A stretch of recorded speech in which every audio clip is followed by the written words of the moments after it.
तो first law आप लोगों ने समझा। तो यहाँ पे हम लोगों ने फर्स्ट लॉ में देखा कि जो इंटरनल एनर्जी है वो dq माइनस dw होता है। क्यों? बिकॉज आपको हीट मिला बाहर से कुछ, उसका आपने कुछ यूज कर लिया वर्क करने में, तो बाकी जो बचा वो आपका इंटरनल एनर्जी में चला गया। ठीक है, बहुत सिंपल कॉन्सेप्ट है। अब इसके अलग अलग केसेस देखते हैं। ठीक है, इंटरेस्टिंग हो जाता है, सिंपल भी है इंटरेस्टिंग भी हो जाता है कि अलग अलग केसेस देख लेते हैं क्या होता है।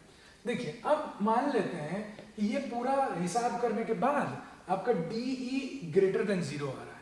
मान लेते हैं कि आपको 10 जूल मिला और आपने 2 जूल एक्सपेंड किया, आपका 8 जूल हो गया, तो DE क्या हुआ? पॉजिटिव नंबर हुआ। तो इंटरनल एनर्जी क्या होगा? बढ़ जाएगा। इसमें नया बात क्या है? बहुत सिंपल कॉन्सेप्ट है। इसी का अगर उल्टा हो जाता है इंटरनल एनर्जी कम हो जाएगा, है ना। कि मान लीजिए आपको 5 जूल मिला और आपने 10 जूल का काम कर दिया। हो क्या रहा है कि आपने आपको मान लेते हैं कि 100 रुपया आपने कमाया और 150 रुपया आपने खर्चा कर दिया, तो आपका सेविंग्स अकाउंट सही ना जाएगा। तो सेविंग्स अकाउंट में आपका कुछ था, वहां से चला गया, तो आपका सेविंग्स अकाउंट कम हो गया, तो इंटरनल एनर्जी कम हो गया। ठीक है, समझ में आ रहा है। अब देखिए इसी का आपको हो सकता है कि अगर ये सब करने के बाद देख रहे हैं कि DQ ग्रेटर देन 0 हो रहा है, मतलब आपको एनर्जी हम दे रहे हैं अंदर। ठीक है, मान लो आपको ऐसा देखने में आ रहा है कि आपको ये दोनों कैलकुलेशन करने के बाद मान लीजिए ये था 10 और ये था 5।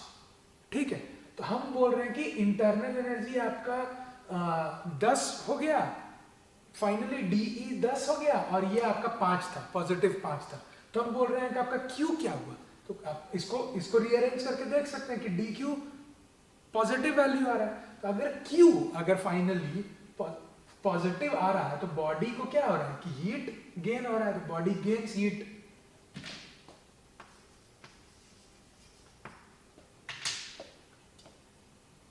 बॉडी गेन्स, हीट तो लिखा ही हुआ था, तो body gains heat from out. मान लीजिए कि Q हम बोल रहे हैं ना पॉजिटिव, अब दे रहे हैं अंदर, अब बाहर से एक बर्नर जला के हीट दे रहे हैं, तो हीट आपने दिया तो क्या हुआ? बॉडी गेन है ना किया हीट बाहर से। तो वही है, अगर बॉडी से हम हीट निकाल लिए तो क्या हो जाएगा? नेगेटिव हो जाएगा। तो वो क्या हो गया? आपका एक्सोथर्मिक प्रोसेस जो हम बताए थे हीट में क्या हो रहा था, है ना।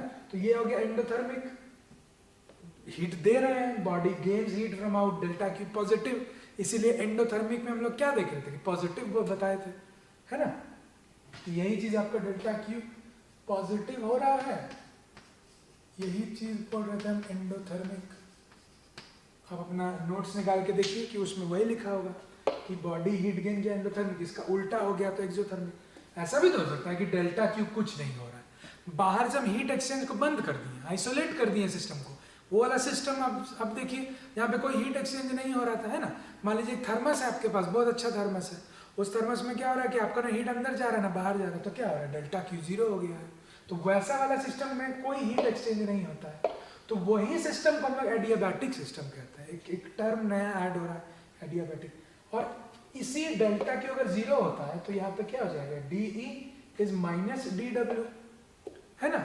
अगर हमको वर्क करना है तो आपका खर्चा करना होगा कहाँ से? इंटरनल एनर्जी से। बाहर से आपको हीट तो आ नहीं रहा है, बाहर से आपका सैलरी रुक गया है, लेकिन आपको घूमने जाना है, तो कहाँ से घूमने जाइएगा? अपना सेविंग्स अकाउंट से ही ना। तो यहाँ पे अगर आपको 5 जूल का वर्क करना है, तो अगर आपने ऐसा देख रहा है कि 5 जूल आपने एक्सपैंड करने में लगा दिया, तो पॉजिटिव वर्क किए 5 जूल एक्सपैंड करने में, तो आपका DE क्या हो जाएगा? Negative of 5 joule. सिंपल है। $100 आपको खर्चा करना था कहीं जाने के लिए, वो $100 आपने बाहर से आपका सैलरी रुक गया था, यही आपका सैलरी था, एंड एक्सटर्नल जो हीट आ रहा था वो रुक गया। कहाँ से आपको एनर्जी देना पड़ेगा?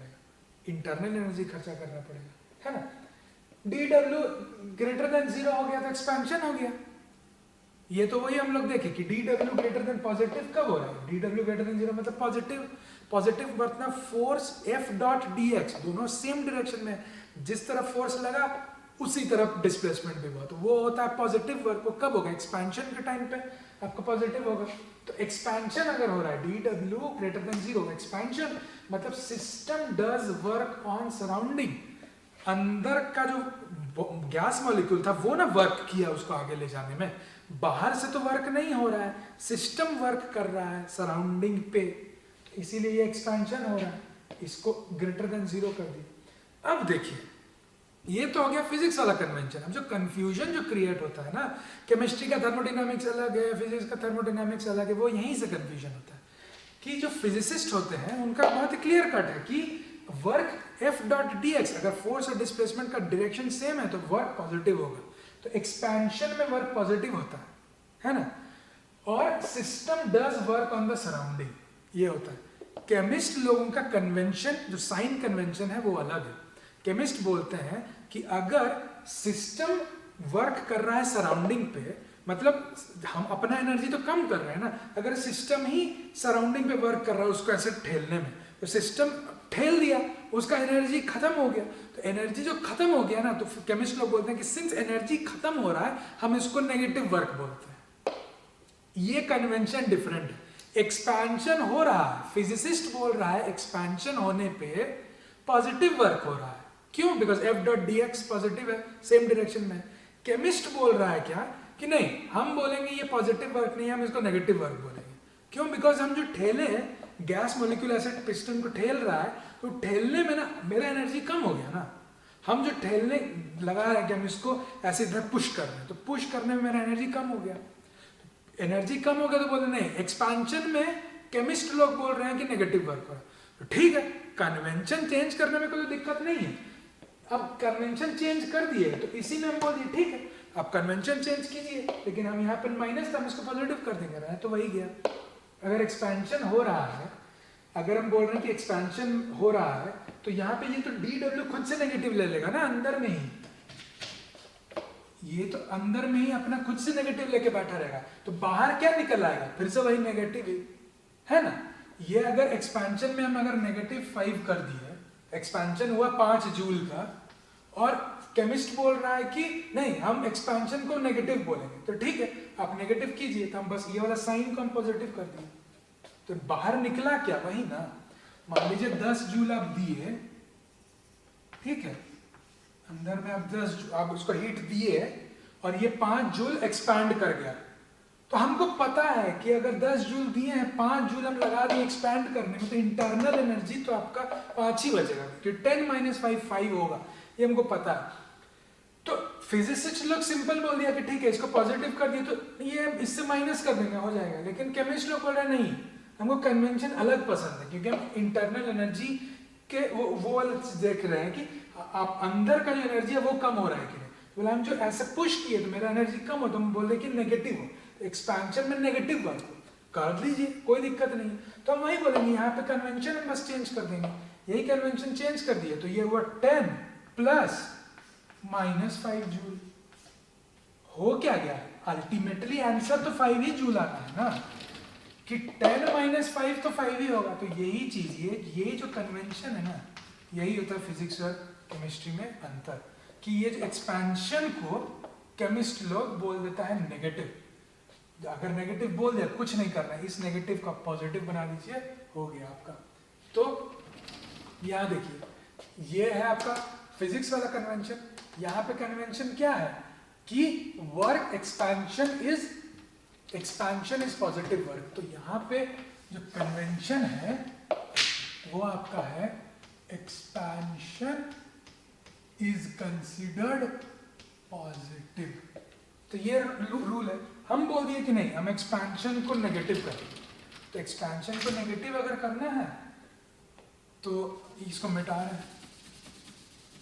एक्सपेंशन को अगर नेगेटिव करना है तो यही चीज पे इसको हम पॉजिटिव कर देंगे। यहीं पे हम बोल दिए कि यहाँ क्या हो गया, एक्सपेंशन इज नेगेटिव। बस यही दोनों में अंतर है, कन्वेंशन अलग है। तो ये केमिस्ट्री में आप देखिएगा रूल ये लिखा रहता है, क्योंकि एक्सपेंशन नेगेटिव बोला गया है। और फिजिक्स में थर्मोडायनामिक्स के बुक्स में देखिएगा ये रूल लिखा हुआ रहता है, बिकॉज एक्सपेंशन पॉजिटिव है। हम यही वाला फॉलो करते हैं, बिकॉज ये मोर इंट्यूटिव है। F dot D x same direction, तो एक्सपेंशन पॉजिटिव ही होना चाहिए, तो ये फॉलो कर लिए। अगर किसी को बोलना है नहीं हमको नहीं फॉलो करना है, तो हम ये वाला फॉलो कर लिए। बात एक ही है, दोनों में कोई डिफरेंस नहीं है, ठीक है। अब देखते हैं आगे इंटरनल एनर्जी। अब हम इंटरनल एनर्जी, ये वाला जो ई जो था, इसके बारे में पढ़ेंगे। इंटरनल एनर्जी जो है वो है स्टेट फंक्शन। अब स्टेट फंक्शन क्या था, सिर्फ इनिशियल और फाइनल स्टेट पे डिपेंड कर रहा था, उसी चीज को हम बोलते हैं स्टेट फंक्शन। वो पाथ इंडिपेंडेंट होगा, मतलब पाथ पर डिपेंड नहीं करेगा। जैसे हम लोग देखे थे पीवी वाला जो डायग्राम एकदम शुरू के वीडियो में, वहां पे क्या था, ये पी था, ये वी था, ए से बी में जा रहे हैं। तो अगर जैसे तुम आपका वी और पी स्टेट वेरिएबल था, उसी तरह का एनर्जी जो स्टेट फंक्शन है, जो कि अगर हम बोलें कि डेल्टा ई निकालिए, तो डेल्टा ई क्या होता है, डेल्टा ई होगा आपका E of B minus E of A. अगर उधर से नीचे आ रहा है ना, अगर ये इनिशियल है फाइनल है, तो डेल्टा क्या होगा, ई बी माइनस ई है। तो अगर पाथ 1 का हम बोले तो वो भी ई बी माइनस ई होगा, पाथ 2 का अगर बोले तो वो भी ई बी माइनस ई होगा। तो दोनों में कोई डिफरेंस नहीं, इसीलिए ये स्टेट फंक्शन है, पाथ इंडिपेंडेंट है। अब फिर से याद कीजिए कि हम बताए थे कि परफेक्ट डिफरेंशियल जो चीज होता, अगर कोई फंक्शन परफेक्ट डिफरेंशियल है, इसका मतलब ये स्टेट फंक्शन है। इसका मतलब तो ये भी हुआ कि हर state function path perfect differential होगा, तो ये परफेक्ट डिफरेंशियल होगा, इंटरनल एनर्जी का परफेक्ट डिफरेंशियल होगा। फिर एक और कॉन्सेप्ट देखिए कि अगर मान लीजिए इसी तरह का पीवी डायग्राम है, आप इस पॉइंट से शुरू किए, मान लेते हैं ए से शुरू किए, आप बी पे गए, फिर सी पे गए, फिर डी पे गए और फिर ए पे आ गए, ठीक है, घूम के एक चक्कर मार के आ गए। तो ए से बी में आपका कुछ चेंज हुआ, बी से सी में आपका इंटरनल एनर्जी कुछ चेंज हुआ, सी से डी में इंटरनल एनर्जी कुछ चेंज हुआ, फिर डी से वापस ए पे आ गए। तो जैसे ही वापस ए पे आ गए, आपका इनिशियल और फाइनल पोजीशन तो सेम हो गया ना, और ये तो और किसी चीज पर डिपेंड नहीं करता है। तो क्या हो गया कि एक जब हम पूरा साइकिल बना के, ये साइकिल का शेप कुछ भी हो सकता है, परफेक्ट गोल ही नहीं, कुछ भी शेप हो सकता है, लेकिन एक कंप्लीट अगर पाथ, अगर वो कहीं से भी ऐसे करके अगर जहां से शुरू किया वहीं पे खत्म अगर कर रहा है, तो वो एक साइकिल बना रहा है ना। तो उस साइकिल में इसका डेल्टा डी ई जो होगा ना, वो जीरो हो जाएगा, क्योंकि इनिशियल और फाइनल पॉइंट तो सेम हो गया। इसीलिए ये वाला जो साइन है, इंटीग्रेट कर रहे हैं एक क्लोज्ड लूप में। कोई भी क्लोज्ड लूप में अगर हम इंटीग्रेट करते हैं डी ई को, तो हमेशा जीरो आएगा। क्यों आ रहा है ये तो समझ में आ रहा है ना। आप इसको फिजिकली समझिए क्यों हो रहा है, क्योंकि ये स्टेट फंक्शन है, डिपेंड नहीं कर रहा है। यहाँ पे इजी से समझाए थे, अब यही चीज है। इसको थोड़ा अच्छे से, इसको और थोड़ा एलाबोरेट करके है कि कोई भी साइकिल ले लीजिए, उसमें जीरो आएगा। क्यों आएगा आप समझ रहे हैं। अब देखिए इंटरनल एनर्जी तो आपका स्टेट फंक्शन है, लेकिन हम बार बार बोल रहे हैं हीट और वर्क आपका पाथ डिपेंडेंट है। कैसे पाथ डिपेंडेंट है ये आप देखेंगे, ठीक है। पाथ डिपेंडेंट इसीलिए है क्योंकि आपको अगर हम क्लोज्ड लूप में ले जाते हैं, तो क्लोज्ड लूप में यहाँ पे तो आपका जीरो हो जाता है, लेकिन क्लोज्ड लूप में एनर्जी हीट और वर्क आपका वैल्यू दे देगा। कैसे देगा ये देखते हैं। तो सबसे पहले वर्क देखते हैं, ठीक है। और वर्क जनरली हम लोग देखेंगे इसको P डेल्टा V से डिनोट किया जाता है। क्यों वो हम बताएंगे, ठीक है। कांस्टेंट प्रेशर पे इस तरह से इसको डिनोट करते हैं, work is P delta V, ठीक है। तो मान लेते हैं कि ये आपका एक पाथ है, ये पीवी डायग्राम है, A B C और D ऐसे जा रहा है, ठीक है। तो A से B जा रहा है, तो यहाँ पे आपका कुछ वर्क होगा, कुछ इंटरनल एनर्जी में चेंज होगा। B से C में जाएगा, C से D में आएगा। इससे हमको ये पता है कि जब A से जाके अगर वापस A में आता है, तो आपका इंटरनल एनर्जी हमेशा ही जीरो होगा। क्यों, यहाँ देखिए जीरो होगा, क्योंकि गया, शुरू किया यहीं से, खत्म हुआ यहीं पे। Final is equal to initial, D E is equal to delta E, internal energy में change over that entire cycle is zero. इसमें कोई डाउट नहीं है, ठीक है, हो गया। अब देखते हैं पहला, ये पाथ 1 है, मान लेते हैं ये 1 है। तो आप डेल्टा W1 देखते हैं, इंटीग्रेट कर रहे हैं यहाँ से यहाँ तक, अलग अलग अलग अलग चेंज होकर इंटीग्रेट कर रहे हैं। जब इंटीग्रेट करेंगे W1 आएगा, वर्क 1। इसी को अगर इंटीग्रेट करेंगे छोटे छोटे इसमें, तो इसको W1 बोल देंगे। W1 क्या होगा, P डेल्टा V, इंटीग्रेट कर रहे हैं VA से VB तक। A पे जो V था, तो यहाँ पे जो V हुआ वही होगा आपका A से B में जो चेंज हो रहा है, ठीक है। तो P डेल्टा V क्या हो रहा है, यहाँ पे जो शेडेड एरिया यहाँ पे किया है, यही आपका P डेल्टा V है। ये जो मैथमेटिकल चीज है, ये आपका यहाँ पे आप एरिया टर्म्स, फिजिकल टर्म्स में समझिए। तो this is area under this curve. ये जो ए बी के अंडर में जितना ये कर्व आ रहा है ना, पी डेल्टा वी, यही आपका W1 है। इसका साइन नेगेटिव क्यों है? बिकॉज डेल्टा वी का वैल्यू नेगेटिव है। वी यहाँ पे ज्यादा बड़ा था, मान लीजिए यहाँ 10 लीटर था, यहाँ 5 लीटर हो गया, तो डेल्टा वी 5 - 10 -5 हो रहा है, इसीलिए यहाँ पे माइनस है। तो जो आपका वर्क 1 हुआ वो शेडेड एरिया का जितना वैल्यू आया, मान लीजिए 100 आया, कुछ भी 100 आया, और वो -100 मान ले यहाँ पे आ जाता है, ठीक है। मान लेते हैं -100 इस तरह का कुछ आया है यहाँ पे, उसको लिखते नहीं, ठीक है। W2 देखते हैं यहाँ पे, W2 में क्या हो रहा है कि यहाँ पे P डेल्टा V अगर करें तो डेल्टा V का वैल्यू देखिए सेम है, प्रेशर चेंज हो रहा है, यहाँ से यहाँ पे प्रेशर बढ़ा, लेकिन प्रेशर बढ़ने से आपका वॉल्यूम में चेंज ही नहीं आ रहा है कुछ। तो अगर पिस्टन के वॉल्यूम में चेंज ही नहीं आ रहा है वो वाला, तो वर्क नहीं हुआ, इसका मतलब है ना। वॉल्यूम में चेंज आएगा तब ना होगा वर्क। मान लीजिए कि ये आपका पिस्टन था, ठीक है, तो इसमें अगर वॉल्यूम में, ये आपका पूरा वॉल्यूम है, ये वॉल्यूम में चेंज आएगा तब ना वर्क होगा। वॉल्यूम अगर एक्सपैंड कर गया, वॉल्यूम एक्सपैंड किया, तो ये पॉजिटिव वर्क हो गया यहाँ पे, बिकॉज P डेल्टा V क्या हुआ, बढ़ गया, वॉल्यूम बढ़ा, तो वॉल्यूम बढ़ा तो एक्सपेंशन हुआ तो पॉजिटिव वर्क हुआ, ठीक। ये उल्टा देखिए, यहाँ पे वॉल्यूम घट गया तो यहाँ पे नेगेटिव वर्क हो गया, डेल्टा V जो था वो आपका नेगेटिव आ गया, है ना। V फाइनल कम है तो डेल्टा V नेगेटिव हो गया, नेगेटिव होने की वजह से क्या हो गया, वर्क आपका नेगेटिव हो गया। लेकिन अगर वॉल्यूम कांस्टेंट है, तो वॉल्यूम कांस्टेंट, तो एक्सपैंड भी नहीं हो रहा, कॉन्ट्रैक्ट भी नहीं, तो वर्क क्या हुआ, जीरो हुआ ना। तो यहाँ पे देखिए वॉल्यूम कांस्टेंट है, प्रेशर बढ़ रहा है, बढ़ने दीजिए, कोई दिक्कत नहीं है वहां पे, तो लेकिन वॉल्यूम क्या हुआ, बढ़ा नहीं ना, बढ़ा। तो वॉल्यूम सिंस नहीं बढ़ रहा, इसलिए वर्क क्या हुआ, जीरो हो गया। तो यहाँ पे वर्क जीरो, उसी तरह यहाँ पे भी वर्क जीरो, देखिए वॉल्यूम वही कांस्टेंट रह गया यहाँ का, और यहाँ का वॉल्यूम सेम है, यहाँ पे VD था, यहाँ पे V है, वॉल्यूम देख रहे हैं, यहाँ सेम आ रहा है, ये सेम आ गया, यहाँ पे भी सेम आ गया। तो V2 और W2 और W4 सेम है, why, because delta V is zero, volume change नहीं हो रहा, तो वर्क डन जीरो है यहाँ पे। अब देखिए W3 लीजिए, डेल्टा W3, यहाँ का हम ये वाला वर्क देखेंगे, C to D में जो वर्क हो रहा है वो देखेंगे। तो यहाँ भी सेम, P डेल्टा V कहाँ से, VC से VD तक, C से D तक जा रहे हैं। अब बताइए कि ये एक्सपेंशन हो रहा है ना, जैसे वॉल्यूम बढ़ा, एक्सपेंशन हुआ, एक्सपेंशन है तो पॉजिटिव वर्क।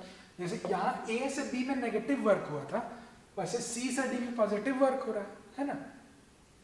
तो पॉजिटिव वर्क इधर हो रहा है, कितना पॉजिटिव वर्क, ये एरिया अंडर द कर्व, इतना जितना आपका ये इसके नीचे जो भी है ना सब, ये प्लस ये भी।